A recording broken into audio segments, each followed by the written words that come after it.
In this video, you will learn how to turn on Remind Me to Take a Break feature on YouTube app in your Android mobile. So to switch on that Remind Me to Take a Break feature, you need to go to the settings. For that, you will have to click your avatar icon, and then you will go to the settings.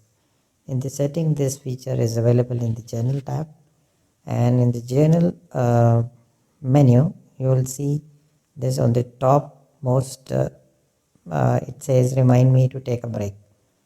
By default it is switched off. You will have to switch it on, and then you have to give the reminder frequency in terms of hours and minutes.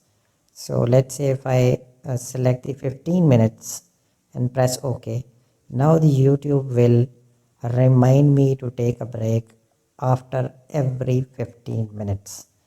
So this feature can be extremely useful for your eyes and for your overall health.